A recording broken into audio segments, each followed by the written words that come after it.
probably know who he is. He's a galactic historian, author of Our Cosmic Origins, which goes into like the celestial ancestry, and it brings us all the way into the golden age that we're moving into.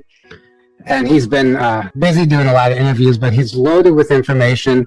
A lot of it's controversial sometimes, but this is what we're seeing right now. With all this information coming in from all different places, all these different influences, we like to paint the biggest picture that we can and then make our own decisions. So welcome to the show. Thank you. It's an honor to be here. Yeah, we're glad to have you. Great to have you, man. Every time I'm watching the interview or checking you out, just like I'm watching your channel and the information's coming through, and it's pretty amazing to watch an individual be able to tap in like that. And I'd like to go back just for our audience who isn't aware of like the galactic history. This all started, the original origins are Lyran, right? And then bring it forward all the way until now. Just kind of give everybody like a brief synopsis of what actually took place and how we got into this situation.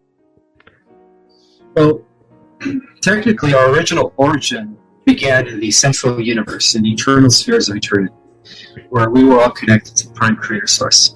But as far as like becoming biological specimens and living expressions of the One, we originated in Lyra, like in our galaxy. Our galaxy Lyra within our galaxy is the cradle house of all humanoid civilizations. So, according to my research, the first human colony came about 600 million years ago, which was in Lyra, on a planet called Avion, in a solar system called Vega, in the galactic sector of Sirius B. And just to give you guys a little info on Sirius B, Sirius B is like the anchor point of the Office of the Christ, or the Office of Light, whatever you want to call it, to be the establishment of the white, brotherhood and sisterhood of light. That's where it anchors in. Through Sirius, the forces of light are able to spread and secure, the ascension of the entire galaxy. So in Lyra, we had the first biological humans, and from there we spread out to all these different solar systems, including Alpha Centauri, the Pleiadians. The Pleiadians actually became a heat spot for humans. In fact, some people believe that the humans here on the Earth were made in the image of the Pleiadians. So the Pleiadians were actually the Nigerians, the ancient gods of mythology. And so we went everywhere. We went to colonize over 200 different star systems, which was amazing. And we took with us the principles of harmony, unity, consciousness, coexistence, and of course the sacred law of one, which has a lot to do with the idea that everything in the universe is interconnected. There is no separation. We are all part of the one creator. Mm-hmm. And so that's the philosophy that the Lyrans brought to the galaxy. But unfortunately, we had a counter opposite to that in the form of the Draco, who actually executed a different philosophy and a different agenda that was that had to do with the conquest and destruction of many different species. So they were all about self-to-service and ego and stuff. So in biblical terms, we could say that the children of Lucifer are the Draco, the ancient reptilian race. And the children of Michael are the Lyrans, the ancient, the original human galactic race. And so as humanoids, we all stem from the lineage of Michael. Except the elite families, of course, because, they come from the lineage of Lucifer, obviously. Most of their genetics is dominated by reptilian DNA, and that's what makes them, that's what distinguishes them from us. We carry Lyran Pleiadian genetics. All humans on the planet, by the way.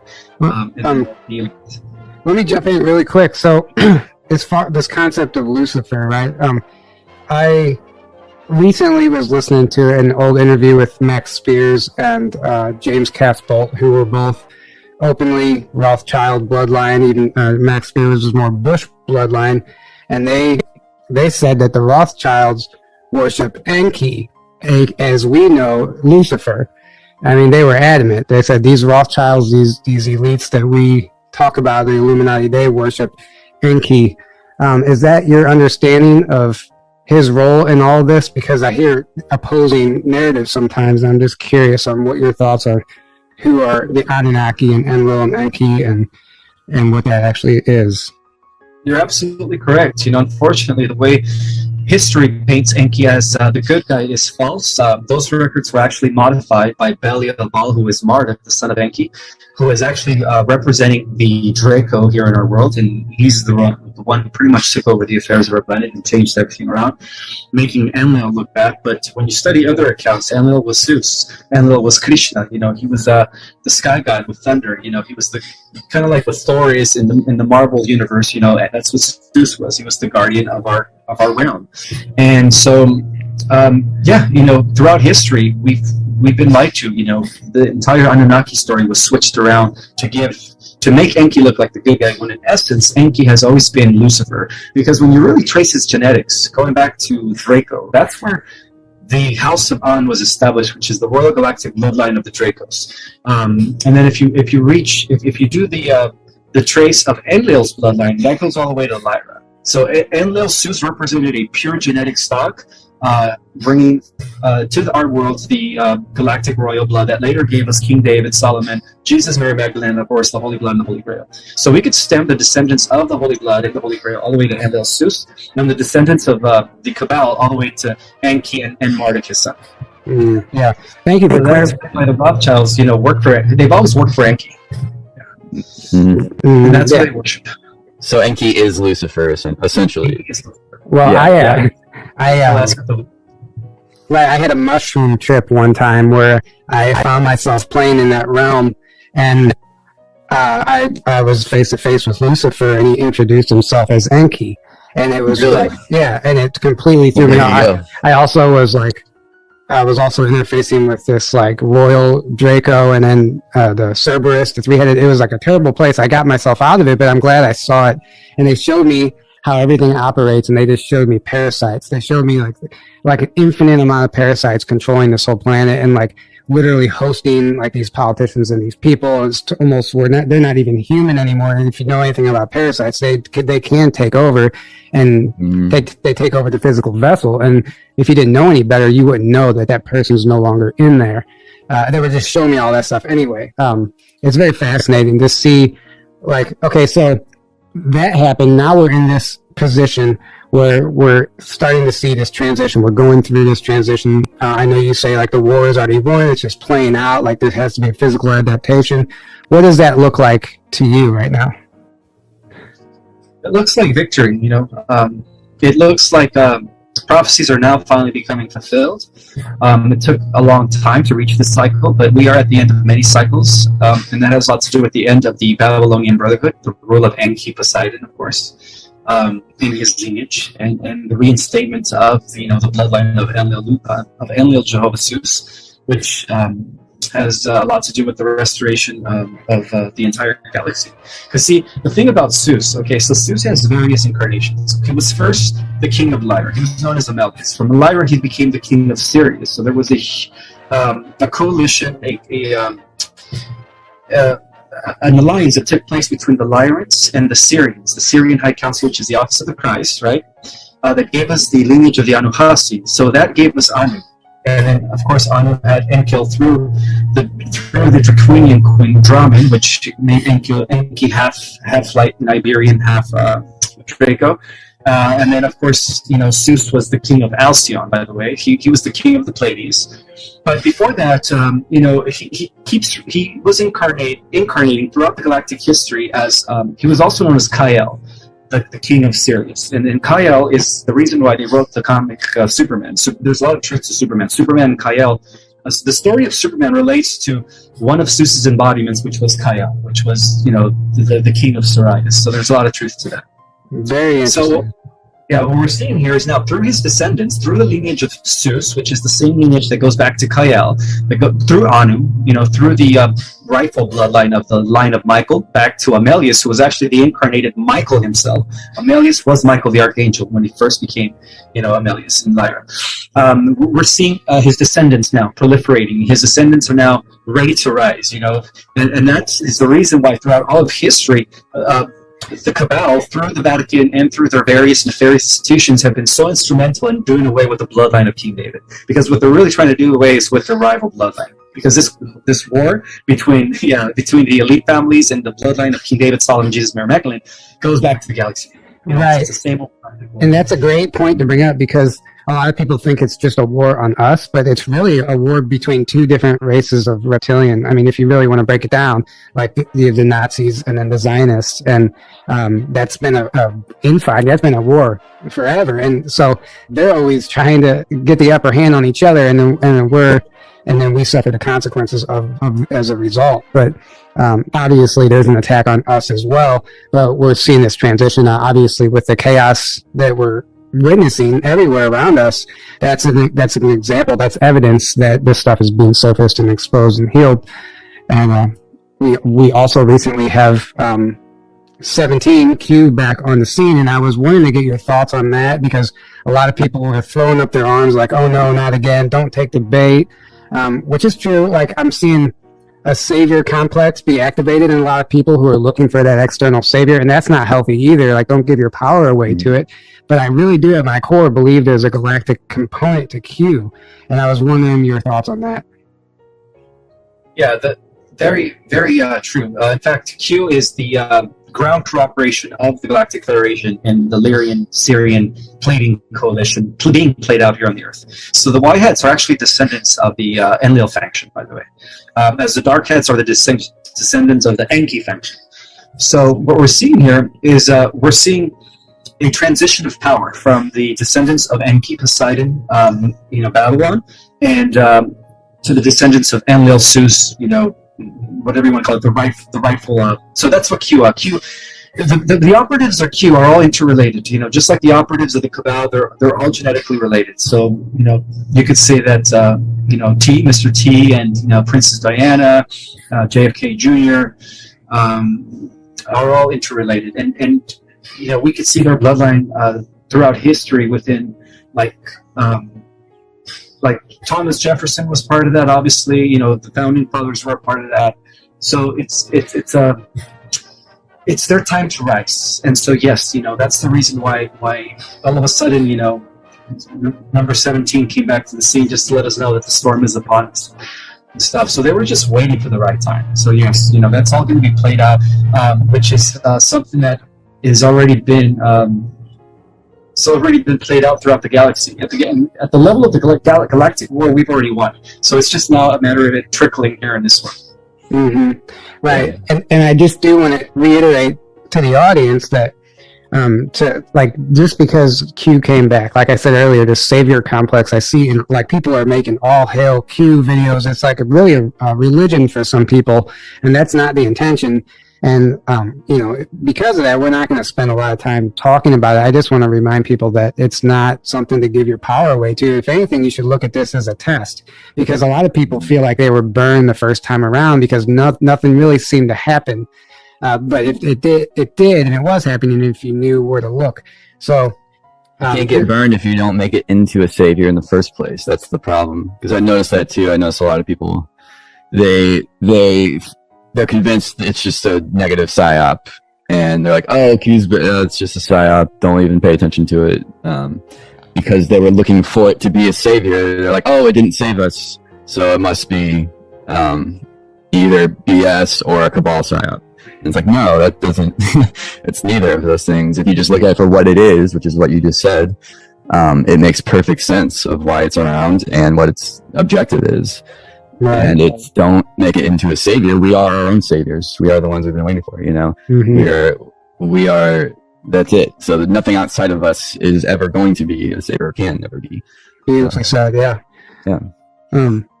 So, Ismael, what are your thoughts on? I'm sure you've seen these fleets and these ships coming through the sun, and they seem to be parking in certain places in our solar system, like they're almost like showing up for the show. The finale. What are your thoughts on that? Is that really what's happening, you believe? Yes. A lot of the, because the Earth is the most important planet in the entire multiverse. Right now we're receiving assistance from not only the Federation forces here in our galaxy, but also from, I guess, representatives from other galaxies and other universes. So because our sun is a portal, it's an interdimensional doorway to many galaxies and many universes, that's one way that they could just come into our solar system without having to go from galaxy to galaxy, because everything is run by portals. That's how these advanced civilizations are able to go in 1 second from one part of the multiverse to the next without traveling at the speed of light or anything. So yeah, a lot of those flights are coming in just to be part of the cosmic reunion of the celebration that's going to take place when we do finally make first contact with the Federation. And when we do finally become reinstated back into the galactic community. So that's what's happening right now. Everything's leading to first contact. So this whole thing with the white hats is just the first level of disclosure. Bringing down the cabal, exposing the truth, the hideous crimes against humanity. But then at the same time, that's going to be followed by the restoration of advanced interstellar technology, med beds, healing modalities, replicators. And then at the same time, that's going to follow by first contact with benevolent forces. And Federation fleets and stuff. So it's all being prepped towards that. Mm-hmm. Yeah, absolutely. Yeah. And this isn't just like there's a DNA activation that comes along with all this, and that's what we're seeing. The sun's going crazy. We're moving into these new energies. Everyone's having these activations. I heard on one of your recent interviews someone say that like everyone under the age of 20 is already being born into the fourth dimension, which is interesting because I had not heard or thought of that concept before. It would explain a lot of these star seeds coming here without amnesia and remembering things and just inner knowing already. What are your thoughts on all that? Like, what is actually causing these DNA activations? What's actually happening within us that's allowing us to transform? Is the photonic light codons that are coming in through our sun. Every time our sun releases a CME, our DNA becomes activated. More and more DNA comes online. So what's happening is that through these highly photonic energies, also known as gamma ray frequencies, which actually are coming from the galactic core via our sun into us, is communicating with our DNA at a cellular level, causing it to follow new sequences and programs, which in turn is triggering new strands of DNA to come online. So that the mutation of our genetics, the upgrade, is taking place because there is a constant communication going on between the photonic energy that is coming from our sun and our DNA at the cellular level. So that's why we're becoming upgraded at this time. But the upgrade will be complete once we receive that final flash. That's going to totally transform us into a new species.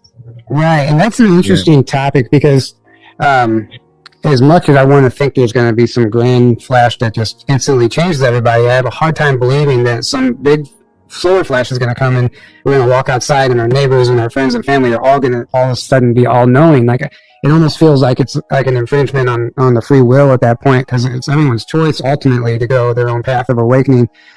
And I feel like every flash, everything, it's like it's all doing exactly what you said, but you think there's going to be some like final one that's really potent.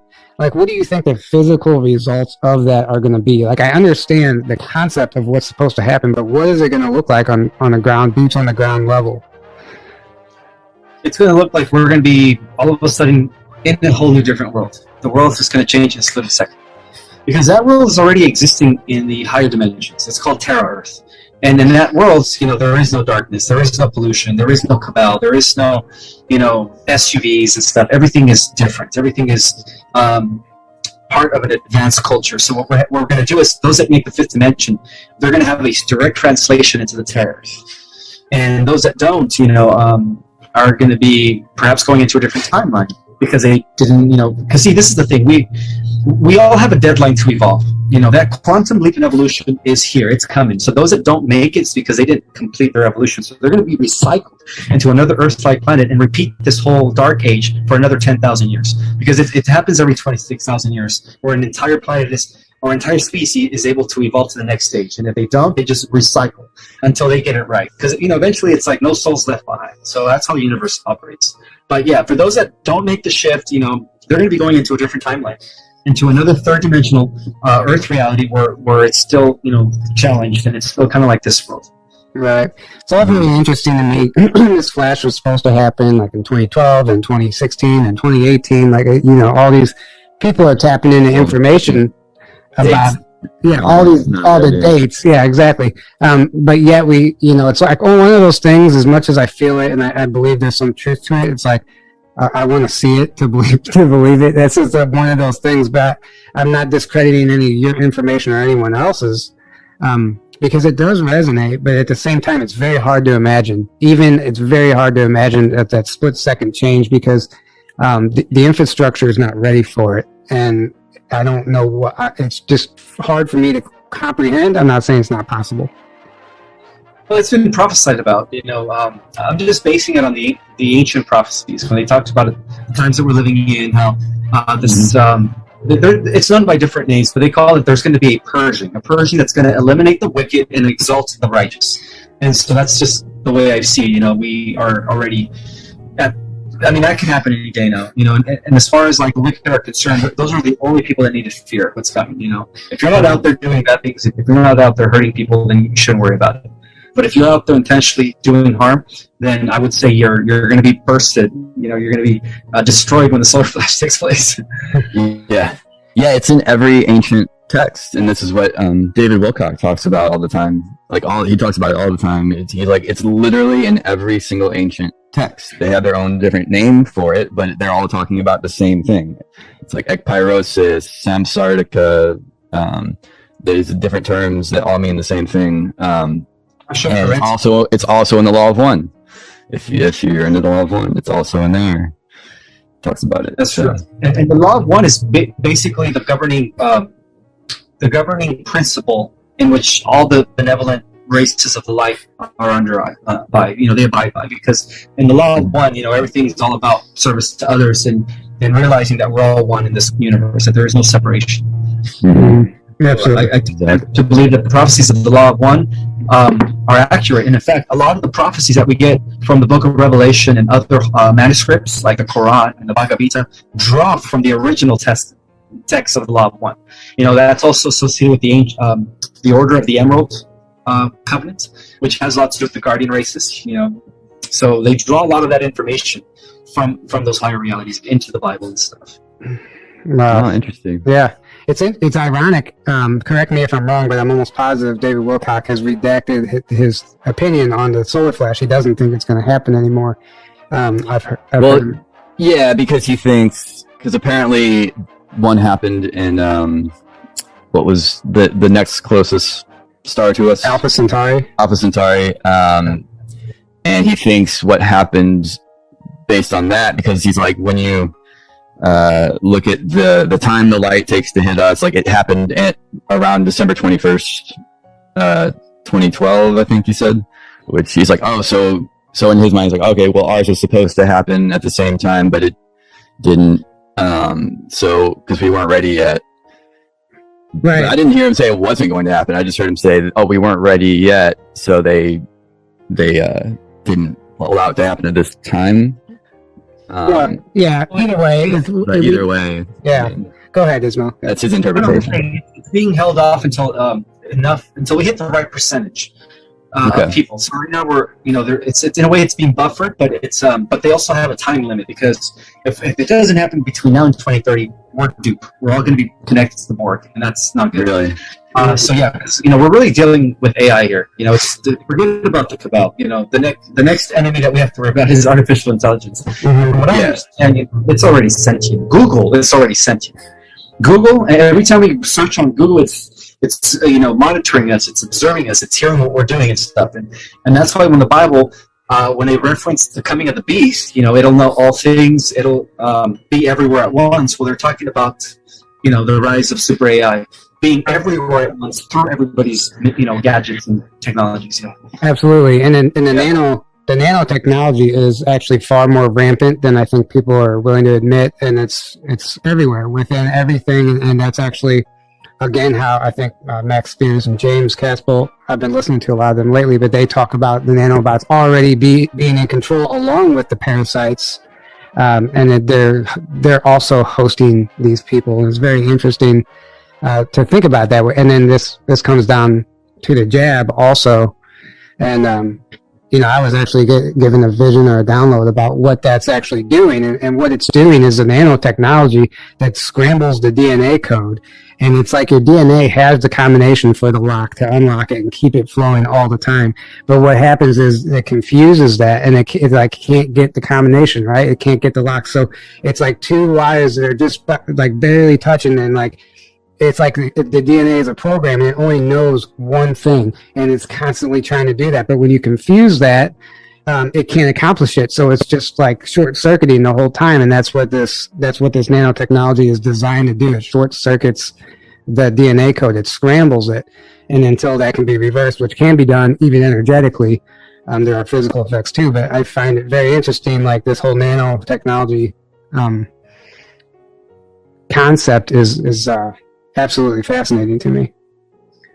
Well, that's how the alien invasive AI has been taking over galaxies is by modifying, through infiltration, they modify the species, and it takes years before the species become hosts of the nanites that possess the device.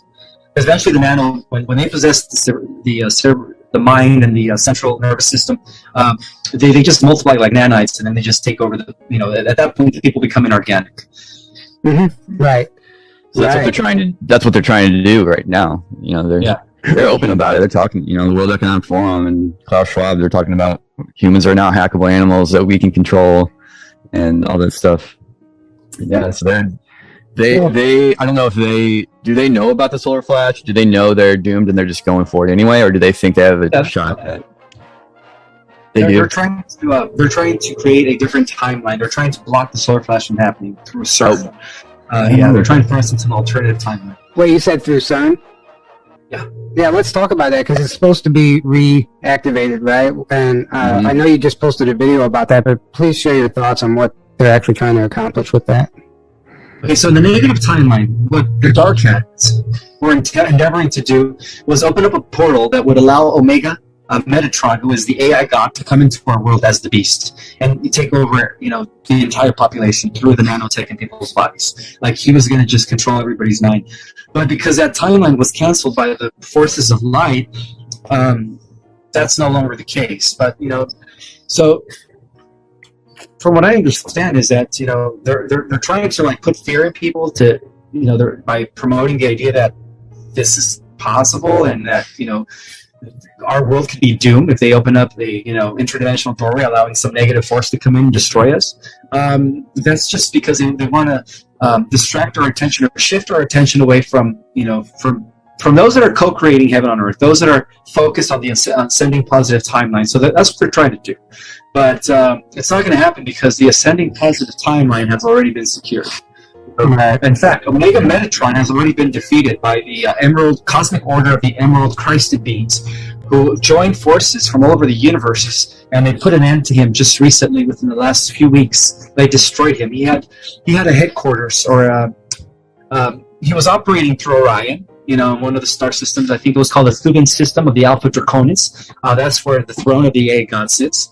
But at the same time, he had another stronghold or headquarter galaxy about 2.6 million light years from the Milky Way, known as the Whirlpool Galaxy. And then that galaxy has now been destroyed by the Cosmic Order of the Emerald Ones, yes.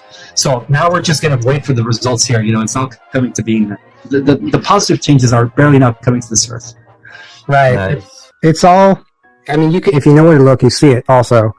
And with the return of 17, I find it very peculiar, just the synchronicities that are coming along with that you can either choose to ignore or not. But one, for example, like we had a long time ago, we made some Trump merchandise, a long time ago. All of a sudden, below every YouTube video, YouTube displays T-shirts and merchandise. All of a sudden, all of our Trump merchandise is displayed at the top, so that's all you see when you're watching our videos. But we never do that. Why would YouTube even do that? It's almost like I don't know. They did it on their own. Yeah, because normally you got to edit it to put what ones show up. And we didn't do anything, and all of a sudden, all the Trump ones are showing up. So it's just a funny synchronicity we've noticed. I'm not saying that Trump is the savior or anything, but he is involved with this situation, this plan, as you want to say, which people have a lot of problem with the plan, which I get. It's hard to trust in a plan. You don't really know what it is. Like I see, and that's also good and healthy, not to give your power away to that. But like it's all happening. This is all in my everything. Everything I'm seeing points to the fact that the White Hats are in control. There's this war going on behind the scenes. We are winning. Because a lot of people get in this doom and gloom mode when they see all the negative stuff happening, the jab and with, everything going on. But that's to me, if you're getting in doom and gloom mode, that means you're already giving your power away. You're already looking for a savior because we are the saviors. Either it's like, okay, you incarnated on this planet. You came here for a reason, and it wasn't to just be enslaved by AI. It wasn't just to be enslaved by the cabal. That would make no sense. I think we all came here knowing like, all right, there's going to be a big change, and we're going to be a part of it. Right. It's like that. I'm glad you brought that up. It's like that Starseed program, where I've heard that like our body is in stasis on another planet somewhere, and then we came here like as a higher dimensional being, we incarnated here as that starseed on a mission, and like so it's like a starseed envoy program. I forget what they call it. Are you familiar with that, Ismael? And they call it the immersion starseed program. Okay. Where our original body is like in some sort of a pod, and so they created an avatar for us down here, right? I kind of disagree with that. Okay. I believe that our original galactic body is still operational. It's not in a pod. I believe that a portion of our consciousness is downloaded into this third-dimensional body, while the other part of our consciousness is still operating through our galactic selves, whether it be on a mothership, another planet, wherever that may be. That's the case. But that's from what I understand, because I don't think that our bodies are like inside this, stasis chamber, our real bodies, waiting for us to come back to it. No. That kind of destroys the possibility of transforming these vehicles into our metagalactic human form, which is strongly what I teach. I teach that, due to this flash that's coming, our DNA will be upgraded, and these are going to be our new bodies that we're going to keep for all time and all eternity. In other words, what we're doing is we're not even going anywhere. We're integrating our galactic self, our divine Christ self. We're bringing it down here, and we're fusing it all as one. And that's going to be what's going to mark our transformation into this multi-dimensional being. Right. That's what I. Yeah. I actually agree with that. It makes more sense. It's very the other narrative theory, I guess you could call it, is very limiting, and I hadn't really considered what you just said until you said it, and that makes a lot of sense to me. So I love getting these different perspectives, because it just shows how much we don't actually know, and we have to just keep an open mind to all this stuff. But yeah, it would seem like it kind of takes away the purpose of achieving what you just spoke about, that Merkaba, that light body, all that stuff. If you know that we're just going back to this stasis pod and we're going to be woken up. I don't know. It's something I think about. As far as the starseeds and the different so the bloodlines, obviously everything's bloodlines. Like I'm wondering, like, what is, as far as you're concerned, I've heard like we're mostly made up of reptilian and mammalian DNA, but obviously there's a bunch of different groups within us, within our DNA. Like we've heard 22 groups. Like, what do you think actually is happening there? Like, is everybody on the planet actually a starseed at their core? Is there really just a group of like so many thousand people that are starseeds? Well, everybody on this planet that is a non-NPC or a non-host for parasites is in a way not from this world, because all human-like species came from Lyra. So. But not everybody on this planet is at the same level of consciousness and soul evolution. So my perspective, or the difference between what I call the Earth Terrans and the Starseeds, is that the Earth Terrans are the younger souls. Those are the souls that started their evolution from bottom up. In other words, they were first the consciousness of an element, and then they became the consciousness of a mineral, and then they became the consciousness of a plant, and then an animal, and then they were transferred to human bodies. So those are like what I call the Earth Terrans, the younger souls. The star seeds are the souls that have already completed that and more. Those are the souls that have already ascended all the way to completion, where they become one with the universe.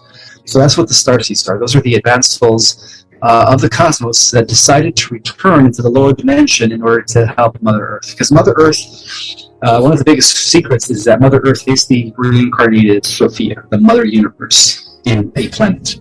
And that's why Earth is going to be at the epicenter and at the hub of the multiverse upon its ascension. It's going to be the new headquarters world, where the forces of light, led by the starseeds, when they transform into meta-galactic humans, are going to be issuing new programs of creation, and from this Earth, and we're going to be seeding the cosmos. Yeah. Right. So, what are your thoughts on this being a free will planet? Because I'm hearing theories now. Like, it's interesting how all this information surfaces. I think it's all to confuse us, but I'm hearing theories go around now that this being a free will planet is the illusion. It's never been a free will planet. It's just the illusion of free will.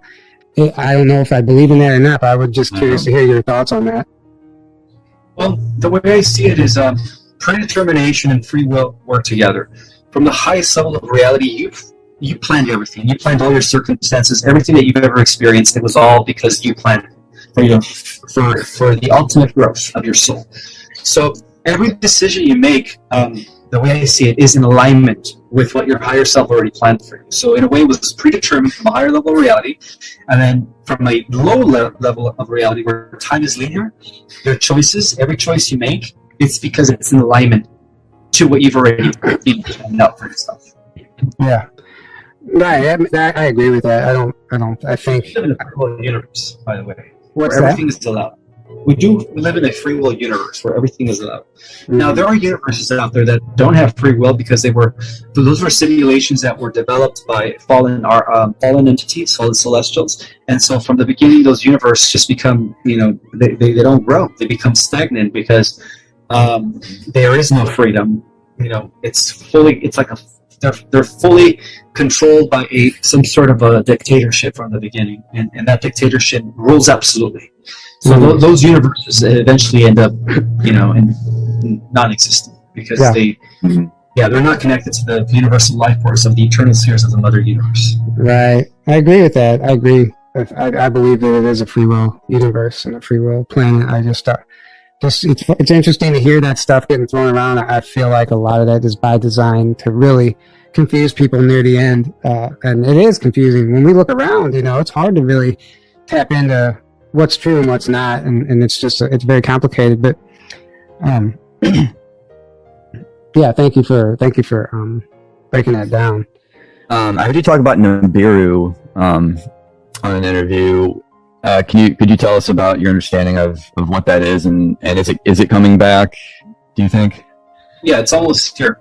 Okay. They call it by many names. Nemesis, the Red Shekinah, according to the Hopi tradition, Wormwood, according to the Bible Revelation, the ancient planet of the crossing, according to the ancient Sumerian tablets. But really, that's the planet that's going to initiate the solar flash. See, this is what most people understand. The solar flash is not coming from our sun. Our sun is assisting it. The solar flash is coming from our second sun, which is Nibiru.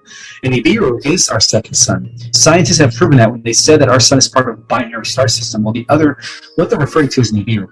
And so Nibiru is almost here, and it's going to trigger the activation of the dormant DNA. It's going to trigger the catapult into the fifth dimensional reality for all of humanity. It's not going to whack us. It's not going to cause huge tsunamis. Destruction. That's part of destruction. That's part of the negative timeline. Because Nibiru has actually been recuperated by the forces of light. It was originally created by the High Council of Sirius to be the battlestar planet for the Federation in their war against the Galactic Orion Draco Empire,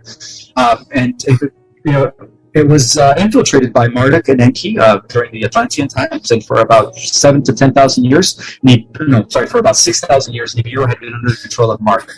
But now Marduk was forced to step down in 2001, and as a result of that, Nibiru has now been recuperated and is now once again piloted by Federation forces. So yeah, its trajectory is being, it's being driven by someone. It's being controlled by. So It's being guided. Yeah.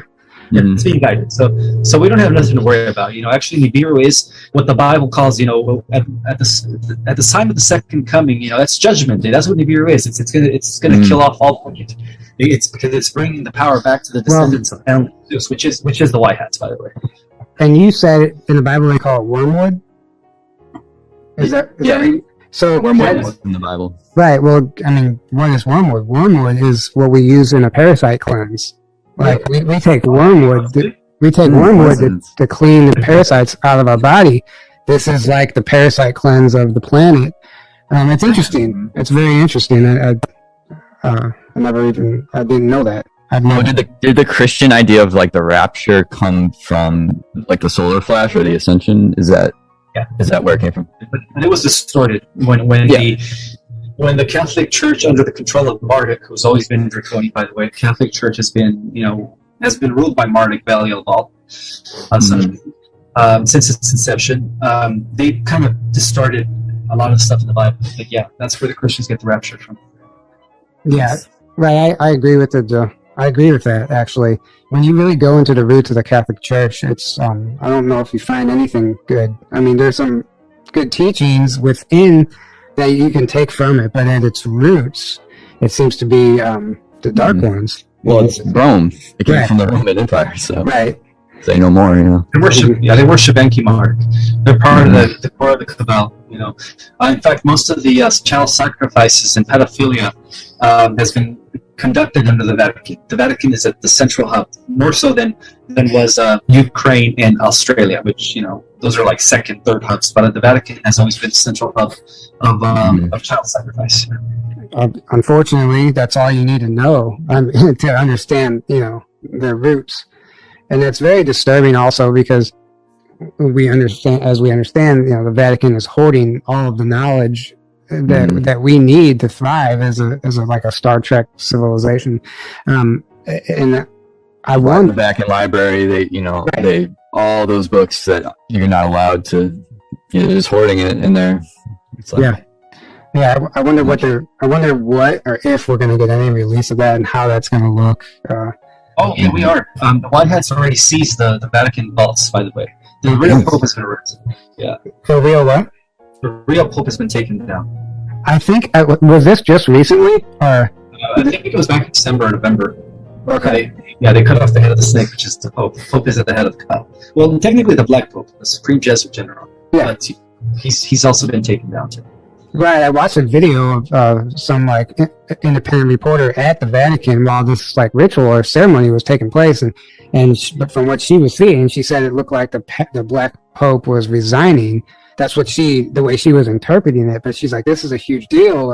Why is no one talking about this?" And it's interesting that you said cut off the head of the snake because James Casbolt said that's how you have to kill these people. You have to cut off their head because the parasites and the nanotechnology, they regenerate. He said they literally will regenerate. The only way to kill them is to cut off their head, and that's just like a snake. It's a very, very interesting concept.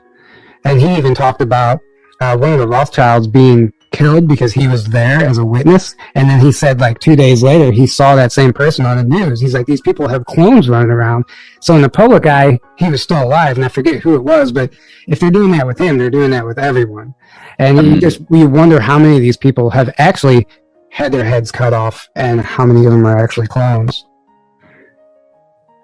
I would have to say at this point, including what's his name, Soros, and is it Klaus, the head of the Klaus Schwab?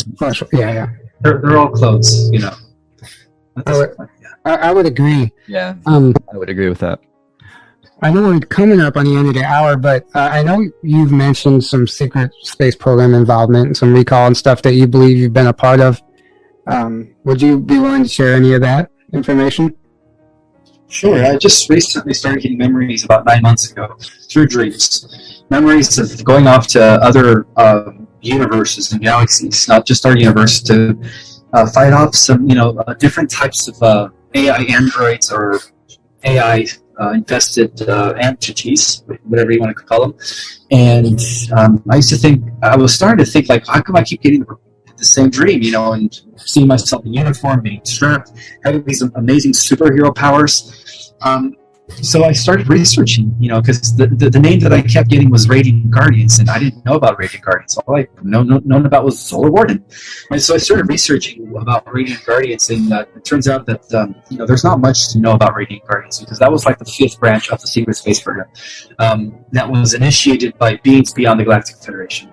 Only 100 individuals were picked, and the only reason they were picked is because the mothers that they used as surrogates, by the way, carried a very high concentration of what we call mitochondria, or mitochondria, which is the powerhouse of the cell. And so, fortunately, my mother was one of those. And so she was a surrogate. She would always tell me about how before I was born, she was taken upon these ships, and these angels would work on her and modify me, because the angels would tell her that they were going to make a superhero out of me. that I was more of an angel and stuff. And so she used to tell me these things as a kid. I never quite really believed her. I used to think she was just trying to make me feel better, because I was always bullied in school, and I used to come home depressed because nobody wanted to be my friend. So I used to think she would tell me these stories to kind of lift me up. But then, as I started getting my memories, 25 years later, I just started making sense. And then the first whistleblower that I heard talk about Radiant Guardians is what's his name? Randy Kramer. Right. Randy Kramer, Radiant Guardians. But he talked about the branch that was working with Solar Warden. He didn't talk about the off-world branch. I think the off-world branch was mainly known as Radiant or Guardian Rainbow, or Radiant Guardians. But they also had another branch another name called the Cosmic Rainbow Guardians, or something to that effect. Yeah, that was a branch that was left off the records. What's interesting, the whistleblower Kerry Cassidy just had on Project Camelot 2 days ago, talked about the Radiant Guardians. He's not a part of it, but he was on. He was part of what he called the Kraken, or whatever. It was a different faction of the Secret Space Program. And he spent a year on Mars, but he's also right now they have this Sasquatch in captivity, and they're learning everything about it. He was explaining it, but he said the three branches of the Secret Space Program that he was personally aware of was the Radiant Guardians, Solar Warden, and then the one he was involved in. So it's just interesting we have yet another person talking about that. And if you say it's as small as it is, that's even more interesting.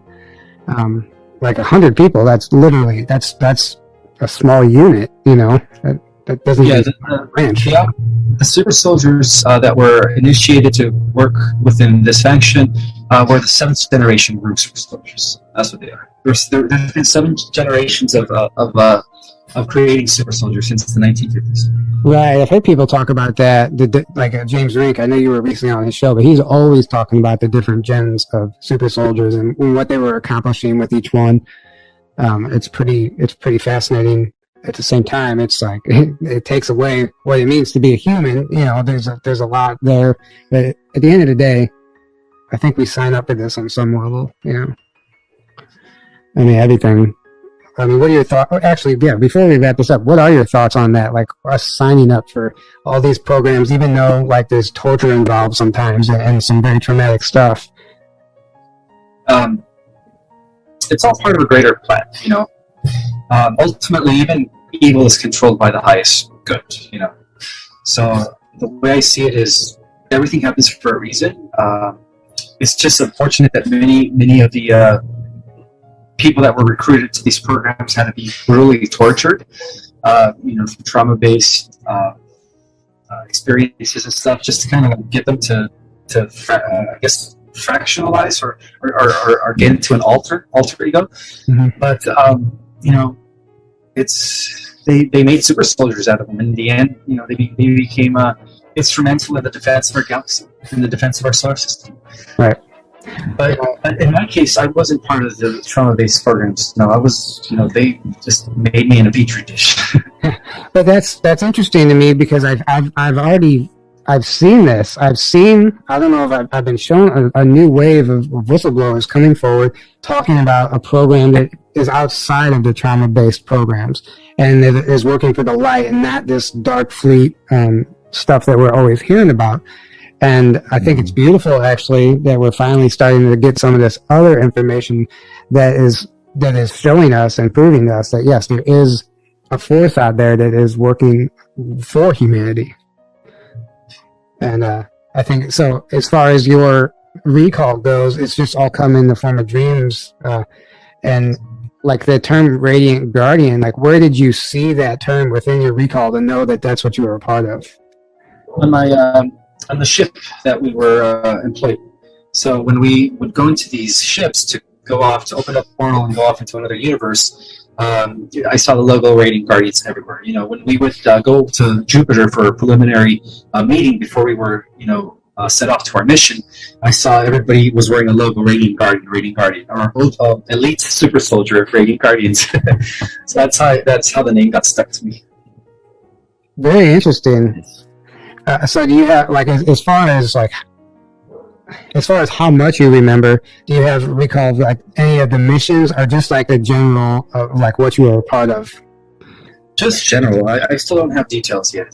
I'm yet to uncover those memories. Mm-hmm. It really, I guess it was for my own safety to not know what I was involved in. But I also believe that the way they did it is that they put a timer on my memory. So when the time is right, all my memories were going to be coming back, and then I was going to remember things to the point where I would actually trigger these abilities. These Superman abilities that I had, flying, shooting laser beam eyes through my eyes, shooting plasma balls through my hands. Just doing all kinds of wonderful things. It's all going to be coming back. Right, and I think that's very interesting. You said that there's like a time limit, and if you were to remember too early, we had to wait for a certain reason, for whatever the case may be. I'm sure it's different for every individual, but I do think that there is something to what you said as far as being the right time. And in the super soldier thing, like that's such a like a Marvel comic term, but then you go back to the origins of Marvel comics and you realize there's a lot of disclosure within that, and it almost seems like a lot of these superheroes is disclosure of these like experimental programs that they were working on within these black budget programs. And I feel like that's where they were getting the ideas for a lot of these superheroes that we all have grown to know and love. That's exactly how it happened. Yeah, Stan Lee was a part of ultra secret meetings back in the 50s. And so he was an insider. And I think even the writer of DC Comics was involved in these secret meetings. I believe that. Where does that information come from? I've never heard that before, that they were part of the secret meetings. Oh, this information that I was able to access through my own remote viewing. Yeah, sometimes these abilities come back, but not the flying and shooting. Right. Get to do that. But as far as like remote viewing and astral projection, sometimes I can tap into that. Mm-hmm. Yeah, I believe I just even for myself, I've been like receiving like these activations lately and going through this whole process, and a lot of stuff coming up that I need to heal. It's a whole thing I'm going through right now, but within all that, I'm starting to notice stuff like that, being able to tap into certain information, and it's something very interesting that I never really expected, but I'm understanding it better now, because I always wondered, like, how are these people tapping in? But then I got a taste of it. I'm like, okay. And it's just very interesting. So is there anything you want to, any last words, anything you want to leave us with before we wrap this up?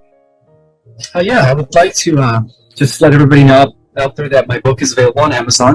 For those that haven't ordered the book, it is the most comprehensive, detailed book regarding the galactic history, the organization of cosmos, Earth's relationship to the multiverse, and much more. It's a consolidation of ancient metaphysical deep knowledge and integrating it with cutting-edge science through quantum physics while explaining the bigger picture. So in a way, it's an attempt to explain everything. So it's definitely a mind opener. I'm also teaching online courses, Starseed cosmology courses, where I give people an in-depth understanding of the different star races, history of the galaxy, but in great detail. Information that has a lot to do with the activation of their dormant DNA, and then techniques at the end, so that their DNA could, so that they could reach their higher purpose. Get off! Oh, do you guys hear that? Yeah, I'm sorry about that. I have to get going. Okay. Okay. Can I give you my link for my Starseed cosmology course? Absolutely. Absolutely. We'll drop the link into the description. And thank you so much for joining us today. Thank you for sharing everything, and thank you for doing what you do. We really appreciate your time.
Chẳng thể quên khi cơn mưa đêm lại về.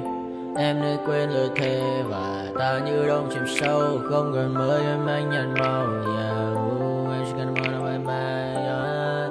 Chỉ còn là những cơn mưa vô giá cho bên mơ em không mơ anh. Anh vẫn đang mơ, chỉ cần bên em không được cần nhớ và chỉ có em không còn nhớ. Và người ta bên nhau như ngã tớ. Muốn nhớ về say em chỉ có mấy em ở đây và anh như muốn chết đi nhưng không muốn em mãi mãi. Tình yêu làm cho ta đau đầu không em như mà mơ mộng. Anh như nơi mong cầu và mưa bên em ngủ sầu. Chào các bạn bye em mơ chỉ có bên em nhưng đừng có mơ. Em vẫn đang dài em muốn bên ai anh không mong gì hơn chỉ mong em sẽ ở đây ôm anh thật gần. Anh chỉ mong đôi ta được có nhau mà đừng em đâu anh mơ em muốn ở bên anh có em.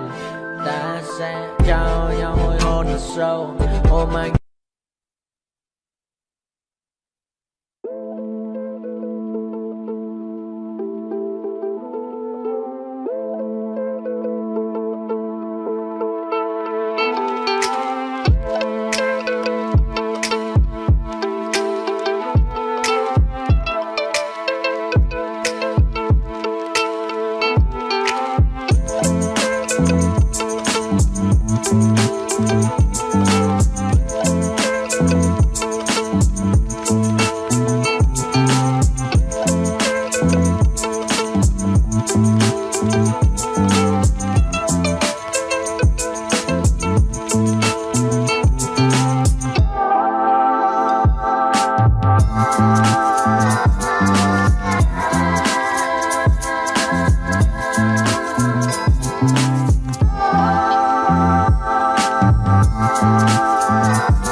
got nightmares in my head, I fear that the thoughts build up until I can't hear, that my mind fills up into a creature, and it haunts me somewhere much deeper.